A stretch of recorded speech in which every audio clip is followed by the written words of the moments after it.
Prof, só qualquer tempo vai cair a prova. Solo dar o repasso de que vai cair. Yo voy a dar un repaso de lo que yo voy a preguntar. De ahí a que salgan las preguntas es diferente. Aí. Ajuda. La musculatura reversa, ¿por qué no va a caer lesiones? Lesiones cerebrales no, tienen menos capacidad. Son las más libres, ¿no? Bueno, cuando hablamos de trastornos tiroideos hay que recordar siempre que tenemos una hiperfunción y una hipofunción de la glándula tiroides. Y tenemos los transportadores de yodo, el zinc portador, sodio, yodo y la pendrina, que se encuentran ubicados uno en cada extremo. El zinc portador, sodio, yodo para introducir el yodo a las células y la pendrina de las células al coloide. Entonces, en los dos extremos tenemos los transportadores. Y luego tenemos a la enzima tiroperoxidasa, la TPO, que está encargada de degradar, de oxidar el yodo que va a ser transportado dentro del coloide. Y una vez que el yodo se degrada, se oxida, tenemos las fracciones libres que se unen a los productos de la tirosina, y de ahí es donde tenemos, si se unen dos fracciones de yodo, tenemos la bi-yodo tirosina o la tri-yodo-tirosina, ¿sí? Dependiendo de cuántas fracciones se unan, tenemos T3 o T4. Si tenemos un déficit aquí en esta enzima, no va a haber degradación. Y ahí es cuando vamos a tener el hipotiroidismo, porque no se van a formar hormonas, ni T3 ni T4 dentro del coloide. O se va a formar, se va a sintetizar de una forma deficiente. Una vez que ya tenemos T3 y T4, eso es liberado al torrente sanguíneo. Y para que las hormonas puedan llegar a los órganos para regular la función metabólica de cada órgano, nuevamente necesitan transportadores, como la globulina de unión, la tiroxina, la albúmina y la transtiretina, son los principales transportadores. Entonces, T3 y T4 se sintetizan en el coloide, son liberados y nuevamente tienen que unirse a transportadores para llegar a su destino final.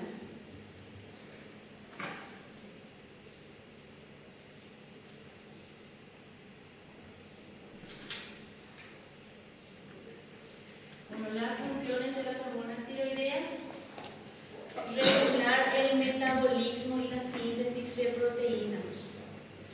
Si tenemos una hipofunción, vamos a tener un metabolismo bien lento, al igual que la síntesis, la degradación. Salud. Y la segunda función principal es respaldar el crecimiento y desarrollo de los niños, sobre todo el desarrollo mental y la madurez, la maduración sexual. Por eso es que el hipotiroidismo congénito es grave y es irreversible. El niño que es hipotiroido desde el nacimiento no va a tener un desarrollo mental adecuado, va a tener un retraso mental que es el cretinismo, y la maduración sexual también va a estar afectada. No se puede hacer la reconstrucción. Se hace. Pero eso así se queda con desenvolvimiento mental. La plasticidad del sistema nervioso central es hasta los 6 meses. A los 6 meses de vida el niño termina la maduración del sistema nervioso central. Todo lo que no se corrigió en ese tiempo ya no se corrige. Por eso el diagnóstico de hipotiroidismo congénito hay que hacer en los primeros días de vida, para empezar ya el reemplazo hormonal.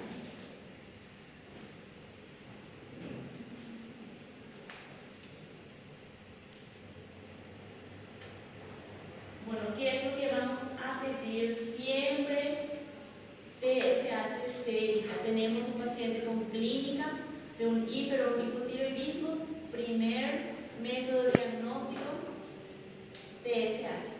Una vez que la TSH esté alterada, ahí vamos a pedir los anticuerpos, específicamente anti-TPO, donde vamos a buscar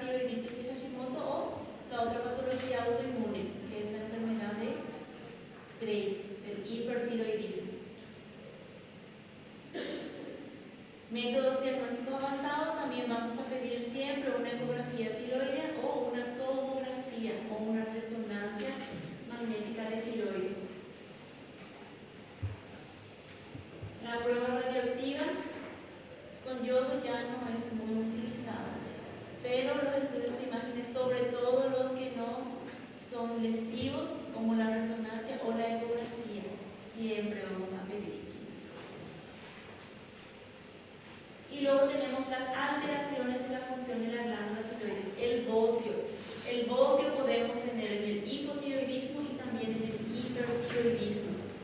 El bocio es el aumento del tamaño de la glándula tiroides.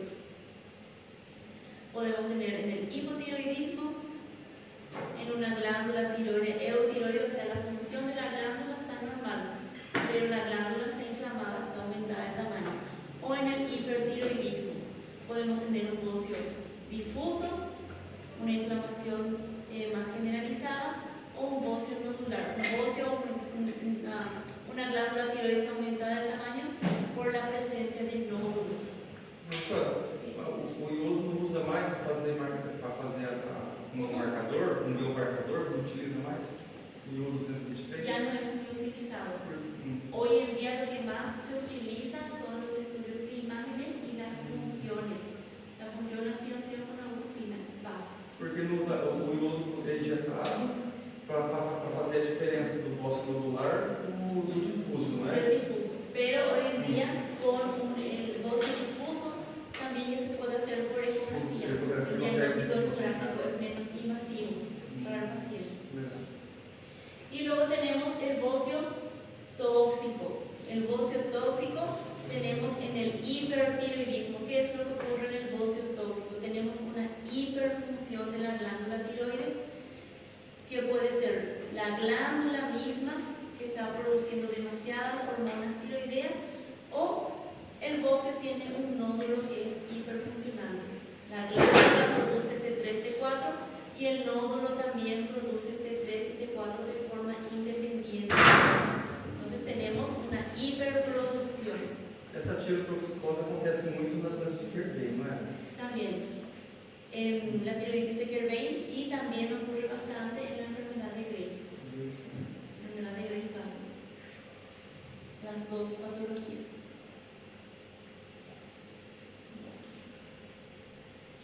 Hipotiroidismo, hay que recordar siempre que el hipotiroidismo es todo lo opuesto al hipertiroidismo. Son opuestos. Aprende bien uno y ya van a saber qué es lo que ocurre en la otra patología.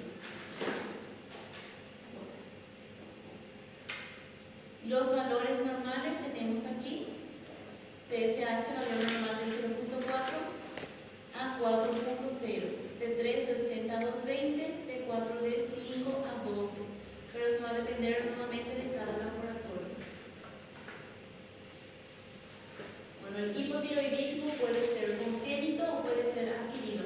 El niño puede nacer con una agenesia de la glándula tiroides, no hay glándula tiroides, o puede tener una glándula tiroides que no es funcionante. Las dos presentaciones son hipotiroidismos congénitos.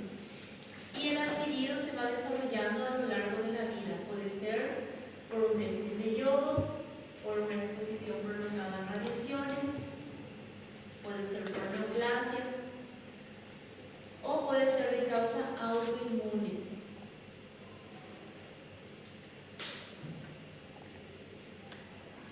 Hipotiroidismo congénito es la causa más frecuente de retraso mental prevenible.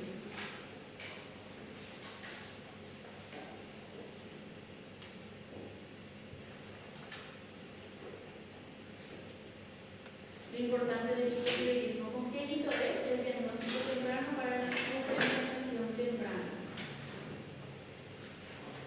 Y lo más frecuente de ver es el hipotiroidismo adquirido. El hipotiroidismo adquirido ya vamos a tener en niños mayores y adultos. ¿Y qué es lo que ocurre? Causa una disminución de todos los procesos metabólicos. Todo está lento, en el hipotiroidismo todo está lento. El hipotiroidismo se acompaña de un edema bien característico que es el mixedema. Es un edema que ocupa las zonas laxas, las mucosas.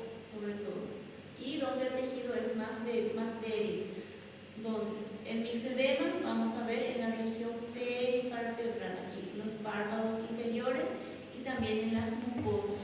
Lo característico es un edema blando, depresible, que no deja el signo de la fobia.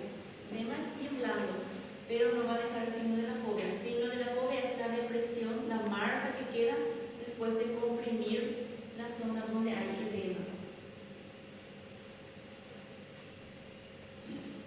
Y el grado de mixedema va a depender del grado de afectación tiroidea. Mientras más elevado esté la TSH, más sintomático esté el paciente, más mixedema va a tener.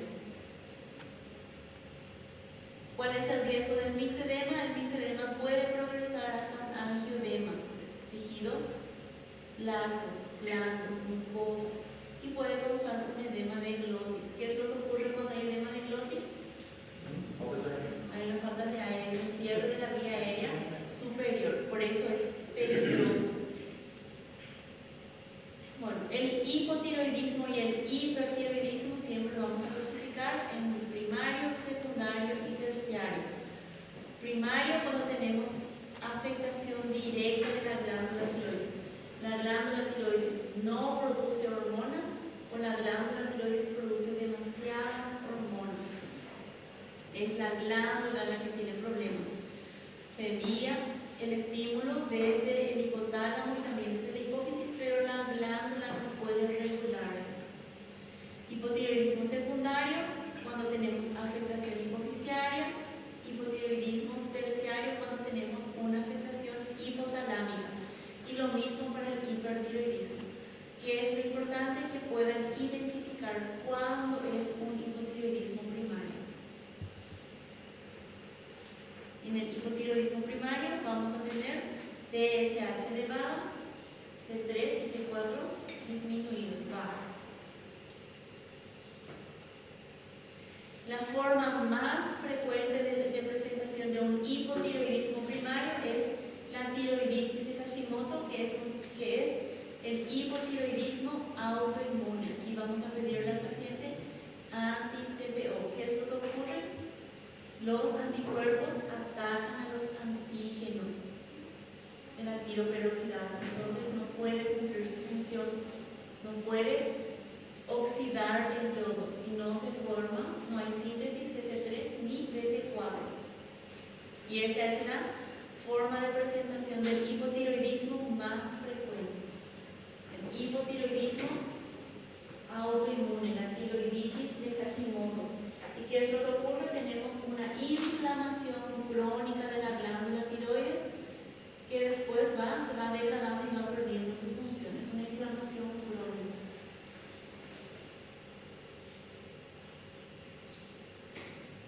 Y aquí también es la principal causa de bocio en el hipotiroidismo.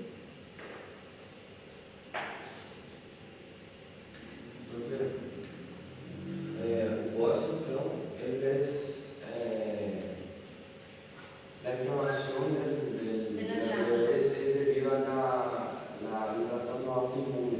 Autoinmune, así mismo. No tiene nada que ver con un déficit o mayor TSH, por ejemplo.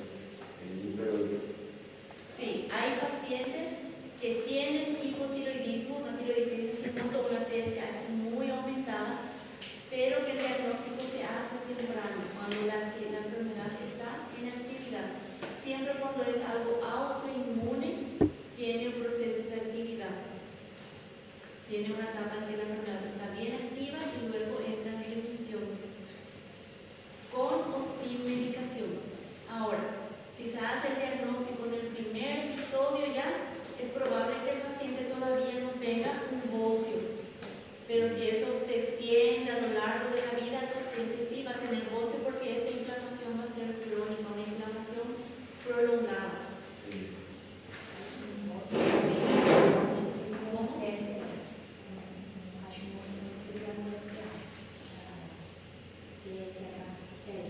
Sí, siempre. La TSH es el que va a marcar el diagnóstico, si es un hipotiroidismo o si es un hipertiroidismo. Si la TSH está muy alta, es un hipotiroidismo. Si la TSH está muy disminuida, es un hipertiroidismo. Y después vamos a buscar cuál es la causa.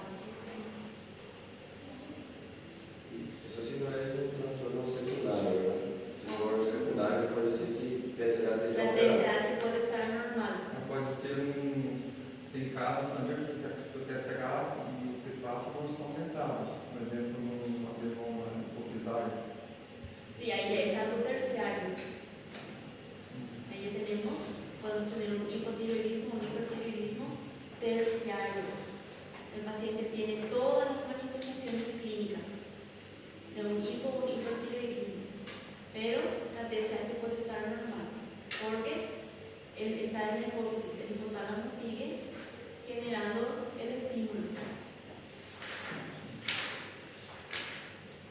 Manifestaciones clínicas es un estado de hipometabólico, entonces todo está lento. El paciente va a tener fatiga, debilidad, aumento de peso, aumento de colesterol, aumento de triglicéridos, va a tener mucho edema, mucho mixedema en tejido mucoso o en los tejidos laxos como son en los párpados.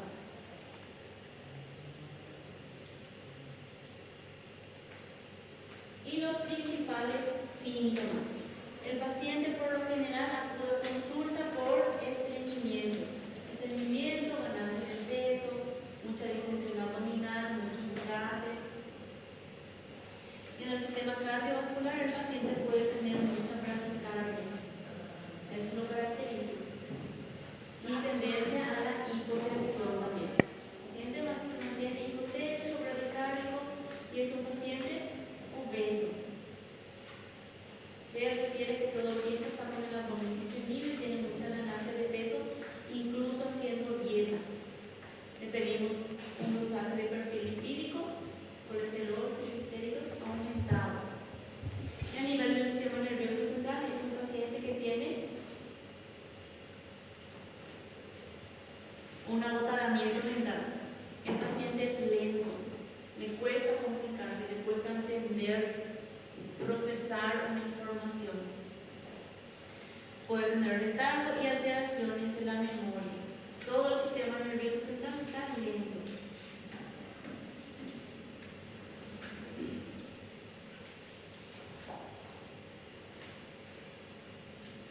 Siempre que tenemos un hipotiroidismo, vamos a pedirle al paciente que hicimos el diagnóstico TSH alta, T4 baja. Entonces vamos a pedirle anticuerpos anti-TPO, porque dijimos que la tiroiditis Hashimoto es la causa más frecuente y es lo primero que debemos de descartar.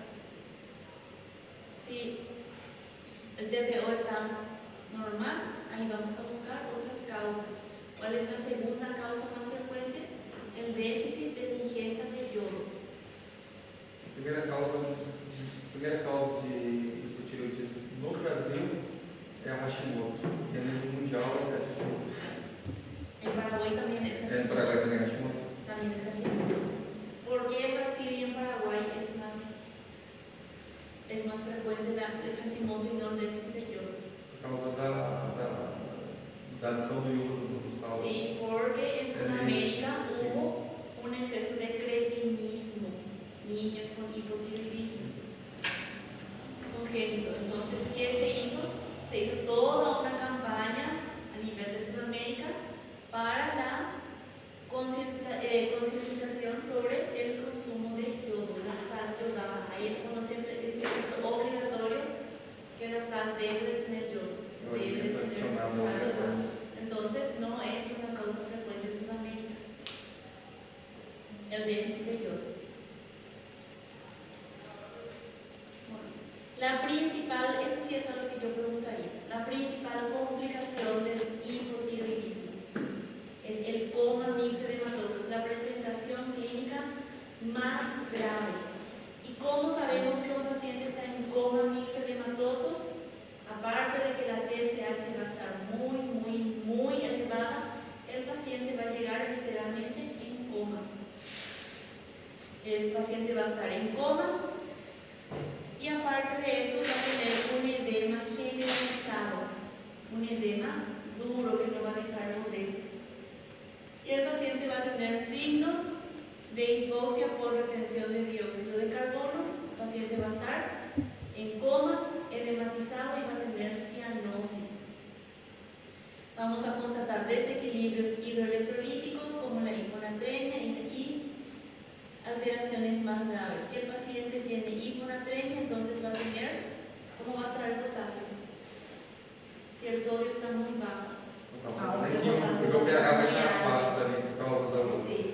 da hipóxia e CO2 aumentado, a retenção de CO2.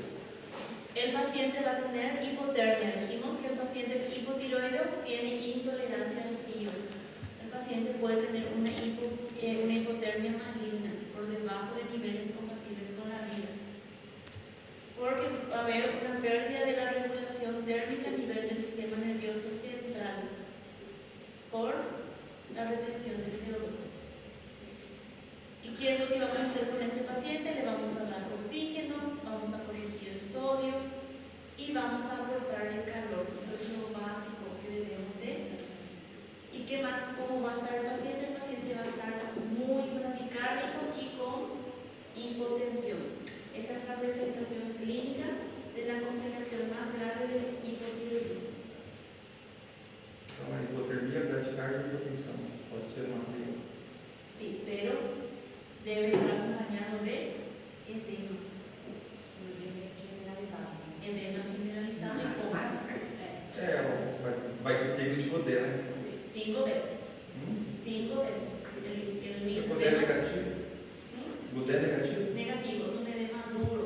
El paciente está todo enlotizado por la consistencia y es un edema duro.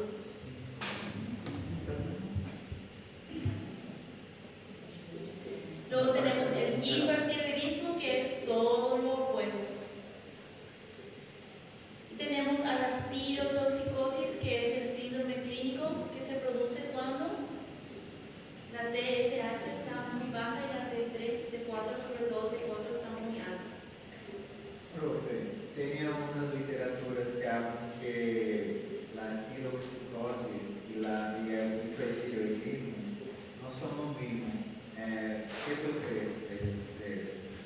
La tirotoxicosis es cuando la glándula tiroides produce en exceso hormonas tiroideas. Pero dijimos que en el hipertiroidismo puede haber nódulos hiperfuncionantes. Entonces, la tirotoxicosis, el exceso de glándulas tiroideas, de hormonas tiroideas, no se produce por la glándula, son los nódulos. Y ahí tenemos un bocio tóxico o un hipertiroidismo.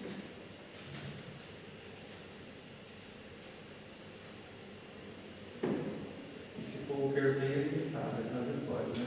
Como? Se for o síndrome de Kerben, ele é transitório, essa tirotoxicose, para um processo inflamatório. Cuando ese Kerben sí. Generalmente esa es la única patología tiroidea que tiene tratamiento limitado. El paciente puede quedar sin tratamiento después. Você só trata a inflamação, você Sí. não corrige a. Generalmente con se trata. Se hace una reposición y se da corticoides. Y muchas veces si la alteración, si la variación de la TSH fue leve, se da con corticoides prevención por 10 a 15 días y mejora. Bueno, la enfermedad de Graves es la presentación clínica más frecuente del hipertiroidismo, pero tiene una característica, se acompaña de oftalmopatía y de bocio difuso. Cuando hablamos de enfermedad de Graves, el paciente debe tener exoftalmos, los ojos saltones, y hay cierto grado de bocio. Luego tenemos el bocio multinodular, cuando el bocio tiene múltiples nódulos autónomos que producen el exceso de hormonas. Podemos tener el adenoma tiroideo, que es un nódulo único pero es hiperfuncionante. Y luego tenemos la tiroiditis, que es la inflamación. Cuando la glándula tiroides está inflamada, puede liberar más hormonas tiroideas de lo normal. Manifestaciones clínicas, todo lo opuesto. Dijimos que nivel del sistema nervioso central, el paciente hipotiroideo es un paciente lento. Entonces el hipertiroideo es todo lo opuesto. Es un paciente que puede tener mucho nerviosismo, irritabilidad, cambios temperamentales y los cambios metabólicos. El paciente pierde peso. Hipotiroidismo gana peso incluso haciendo dieta. El hipertiroideo se alimenta, tiene mucho apetito, come en grandes cantidades, pero no logra subir de peso.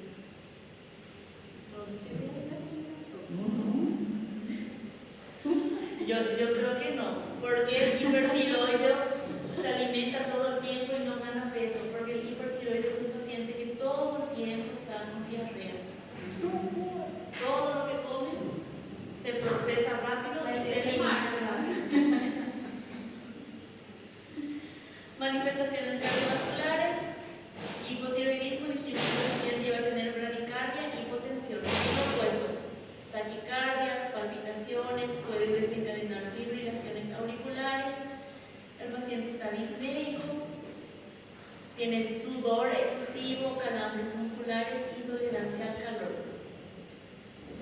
Y cuando hablamos de enfermedad de Graves, el paciente va a tener exoftalmos.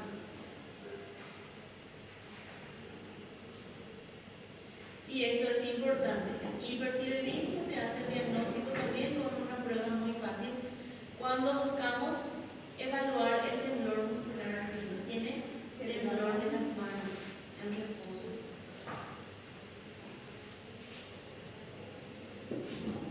Bueno, para el hipertiroidismo sí, como tratamiento, primera línea es los antitiroideos. Y luego podemos complementar con el iodo radioactivo, con beta bloqueantes para mejorar la frecuencia cardíaca. Dijimos que tienen mucha taquicardia. Y también se puede hacer una cirugía, extirpar parte de la glándula donde se encuentran los nódulos hiperfuncionantes o toda la glándula. Cuando no hay respuesta a ningún tratamiento, se retira toda la glándula y el paciente pasa a ser un hipotiroide. La extirpación quirúrgica de la glándula tiroides causa un hipotiroidismo, pero el hipotiroidismo es menos grave que el hipertiroidismo. El hipertiroidismo tiene complicaciones más graves. La fibrilación auricular. La fibrilación auricular es una complicación grave, es una patología grave que puede causar la muerte del paciente. Aparte de eso, el paciente puede hacer también hipertensión en cifras muy elevadas, hipertensiones malignas. Bueno, la enfermedad de Graves es la forma autoinmune más frecuente del hipertiroidismo y esto es el exoftalmo, los ojos saltones. No es lo mismo tener ojos grandes que tener exoftalmos. Es una patología autoinmune. Tiene una prevalencia baja del 0,5 al 1%. Entonces, más frecuente siempre es ver hipotiroidismo que hipertiroidismo.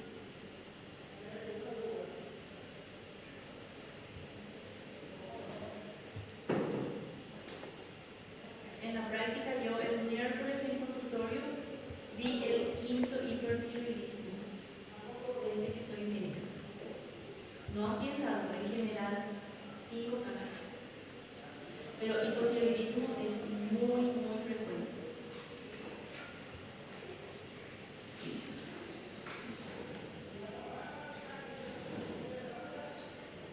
Bueno, la enfermedad de Graves puede tener complicaciones que son complicaciones graves, como el desgarro de los músculos oculares, porque el globo ocular se va protruyendo y va estirando los músculos, va comprimiendo el nervio óptico también. Y el paciente puede tener ceguera, puede tener alteraciones visuales o cegueras. Mientras más protruya el globo ocular, más complicaciones va a tener el paciente, hasta llegar al punto en que ya no va a poder cerrar los ojos completamente. Y se van a formar úlceras por presión, donde el paciente duerme de ese lado, una ulceración del globo ocular. Y por lo general, cuando el paciente llega ya a estas etapas, se realiza una enucleación. El paciente ya está ciego, tiene úlceras que muchas veces se infectan. Se hace una enucleación, ¿no? Se retira completamente el globo ocular. Puede ser unilateral o puede ser bilateral. La presentación siempre va a ser bilateral, pero las complicaciones como las ulceraciones o la ceguera puede ser unilateral, va a depender de qué lado duerma el paciente. Y también puede causar mucho dolor. El paciente ya está ciego, pero siente mucho dolor y se hace una enucleación, se retira el globo ocular. La complicación más grave del hipertiroidismo es la tormenta tiroidea. Coma mixedematoso para el hipotiroidismo, tormenta tiroidea para el hipertiroidismo. Y la tormenta tiroidea tiene 100% de mortalidad si no se diagnostica a tiempo. Por eso es preferible que el paciente sea hipotiroideo antes que siga teniendo episodios descompensados de hipertiroidismo.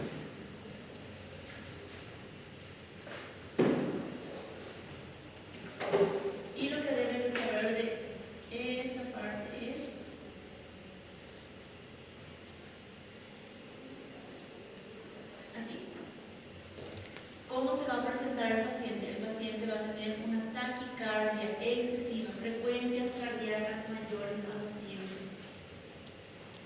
Puede tener dolores anginosos porque el corazón ya se contrae demasiado rápido, que ya no hay llenado correcto ni una inyección correcta y los vasos coronarios ya no tienen aporte de sangre ni de oxígeno y el paciente puede tener dolor anginoso o puede tener infartos. Efectos sobre el sistema nervioso central, el paciente puede tener delirios. Y aparte de eso, el paciente va a estar hipertenso, muy hipertenso. Presiones arteriales mayores a 200 también. Y aparte de eso, puede tener una hipertermia maligna. Hipotiroidismo, hipotermia, hipertiroidismo, una tormenta tiroidea,